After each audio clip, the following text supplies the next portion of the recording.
காலை 6 மணி. சக்தியின் ஃபோன் காதை கிழிக்கும் அளவுக்கு சத்தத்துடன் ஒலிக்க படுக்கையிலிருந்து ஓடிச் சென்று எடுத்தான். இவ்வளவு சீக்கிரமாக நம்மளுக்கு யார் ஃபோன் பண்ணுவது என்ற சந்தேகத்தில் ஃபோன் ஸ்க்ரீனில் விமல் என்று இருந்தது. ஃபோனை எடுத்து, என்ன மாப்பிள்ள இவ்வளவு மார்னிங்காக கால் பண்ணியிருக்கீங்க, என்ன விஷயம்? மறுமுனையில், டேய் சக்தி, என்னடா பண்ணுற? இதை கேட்கவாடா மாமா கால் பண்ணுன? அப்போ நான் தூங்க போகிறேன்டா, குட் பை. டேய் சக்தி, ஒரு நிமிஷம், உங்கள் ஊருக்கு பக்கத்தில் தான்டா நாங்கள் இருக்கோம், எப்படி வரணும்னு ரூட் சொல்லிட்டு தூங்குடா. ஏய் விமல், மார்னிங்காக ஜோக் பண்ணாத, நான் தூங்கணும். டேய் மாமா, சத்தியமாடா, என் கூட பிரபாவும் இருக்கான், ப்ளீஸ்டா, உன் வீட்டுக்கு எப்படி வரணும் கொஞ்சம் சொல்லு, நாங்கள் காரில் தான் வந்திருக்கோம். டேய், நான் தான் அவ்வளோ எடுத்து சொல்லியும் நீங்கள் 2 பேரும் எதுக்குடா இங்கே வரீங்க? மரியாதை அப்படியே திருச்சி பக்கம் திரும்ப போயிடுங்க. டேய் சக்தி, ஆல்மோஸ்ட் உங்கள் ஊருக்கு பக்கத்தில் தான்டா இருக்கோம், பசிக்குதுடா, சீக்கிரம் சொல்லு உன் ஊருக்கு எப்படி வரணும்னு. நீங்கள் இப்போ எங்கே இருக்கீங்க? இங்கே கமுதின்னு ஒரு போர்டு ஒன்று இருக்குதுடா மச்சான். அப்போ அப்படியே நேராக அங்கேருந்து ஒரு 3 கிலோமீட்டர் தூரத்தில் தான் எங்கள் ஊர் இருக்குது, ஒரே மெயின் ரோடு தான், அங்கே வாங்க, நான் என்ட்ரன்ஸில் வெயிட் பண்ணுறேன் என்று கூறி ஃபோனை கட் செய்தான்.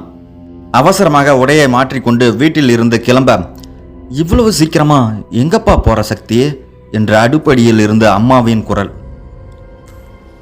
அம்மா, என் காலேஜிலிருந்து என் ஃப்ரெண்ட்ஸு வந்திருக்காங்க, நான் போய் கூட்டிகிட்டு வரேன் என்று கூறிக்கொண்டு பைக்கில் சென்றான் சக்தி. சக்தி, விமல், பிரபா மூவரும் நண்பர்கள். மருத்துவம் 3ஆம் ஆண்டு திருச்சி மருத்துவமனை கல்லூரியில் பயில்கிறார்கள். பிரபா டிரைவிங் பண்ணி கொண்டே விமலிடம் கேட்டான். சக்தி பயந்துட்டானா விமல்? என்ன சொல்கிறான் நாம் வந்துட்டோம்னு சொன்னதுக்கு?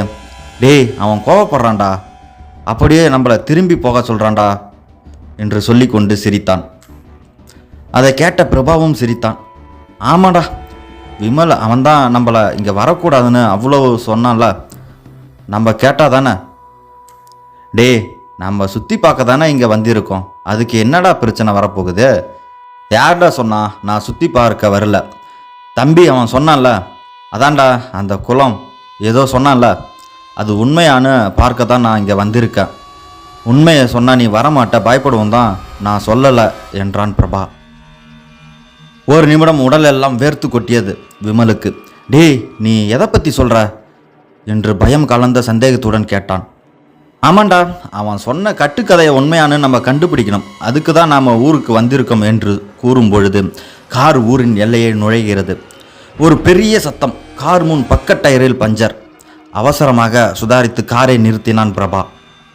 கீழே இறங்கி வந்து பார்த்தால் ரோட்டில் இடதுபுறம் கம்பீரமான ஆலமரம் தன் விழுதுகளுடன் ஓங்கி படர்ந்து இருந்தது. வலதுபுறம் பலகையில் வீரக்குளம் தங்களை அன்புடன் வரவேற்கிறது என்று எழுதப்பட்டிருந்தது. டேய் பிரபா, சகுனமே சரியில்லடா, வா நம்ம திரும்பி போகலாம் என்று பதற்றத்துடன் கூறினான். டேய், என்னடா பிரச்சனை உனக்கு? அங்கே பாரு, ரோட்டில் ஆணி இருந்திருக்கு, கவனிக்காமல் அதில் நான் விட்டுட்டேன், அதான் நீ ஓவராக திங்க் பண்ணிக்காமல் இரு ப்ளீஸ். விமல் ஃபோன் சினிங்கியது. ஃபோனில் சக்தி. டேய் விமல், கார் பஞ்சராச்சுன்னு அவன்கிட்ட சொல்லாதடா என்று அதட்டினான். குழப்பத்துடன் ஃபோனை எடுத்து மறுமுனையில், எங்கடா இருக்கீங்க? இன்னும் கார் வரல, நான் வெயிட் பண்ணிகிட்டு இருக்கேன் என்று சக்தி கூறினான். ஒன்றுமில்லை சக்தி, ஏதாவது வந்துட்டோம், 10 நிமிஷத்தில் வந்துடுவோம் என்று கூறி ஃபோனை வைத்தான். டேய் பிரபா, சீக்கிரம் ரெடி பண்ணுடா, போகலாம், எனக்கு பயமாக இருக்கு என்றான் விமல். அருகில் இருந்த ஆலமரம் பறந்து விரிந்து தன் விழுதுகளை மரக்கிளைகளின் நடுவே ஏதோ ஒரு பொருள் மூட்டை மூட்டையாக கட்டி வைக்கப்பட்டிருந்தது. அதை பார்ப்பதற்கு ஏதோ வினோதமாக இருந்தது. பிரபா காரை சரி செய்து முடித்ததும் காருக்குள் பார்த்தால் விமல் இல்லை. ஒரு நொடி பிரபாவின் இதயம் பதட்டத்தில் படபட என்று அடித்து பார்வையை வெளியே செலுத்த விமல் ஆலாமரத்தில் அடியில் நின்று கொண்டிருந்தான். டேய் விமல், நீ எப்போ அங்கே போன? வா கிளம்பலாம், என்ன பார்க்குறாங்க என்று கூறிக்கொண்டு அருகில் வந்தான் பிரபா. பிரபா வருவதை கவனிக்காமல் எதையோ மரத்தில் பார்த்தபடி சிலையாக நின்று கொண்டிருந்தான் விமல். மிக அருகில் வந்து விமலை தோளில் தட்டினான். டேய், நான் கூப்பிட்டுக்கிட்டே இருக்கேன், என்னடா பார்த்துக்கிட்டே இருக்க என்று அதட்டினான். ஒரு நொடி சுதாரித்தான் விமல். இல்லடா, நான் எப்படி இங்கே வந்தேன், என்ன ஆச்சுடா, நான் காரில் தான் இருந்தேன் என்றான் எதுவும் அறியாதவனாய். சரி வா நம்ம போகலாம் என்று விமலை அழைத்து செல்லும்போது யாரோ எதிரில் வந்து நிற்க திடுக்கிட்டு நின்றான் பிரபா.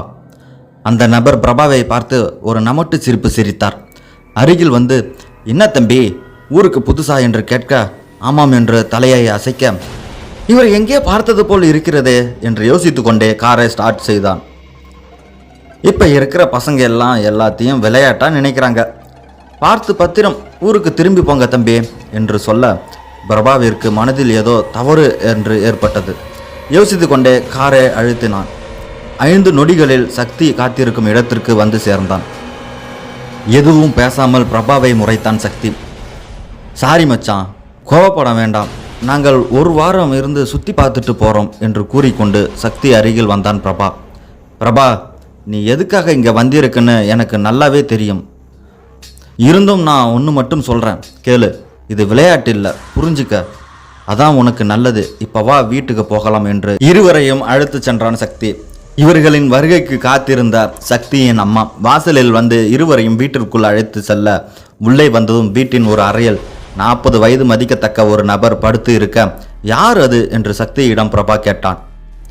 என் சித்தப்பான் என்று சொல்ல, என்னாச்சு இவருக்கு என்று பிரபா அவசரமாக கேட்க, டே, அவரால் நடக்க முடியாது, பேச முடியாது, 15 வருஷம் ஆகுது, உனக்கு என்ன, அதை பற்றி எதுக்கு இப்போ என்று கோபித்து கொண்டான் சக்தி. என்னடா சொல்ற?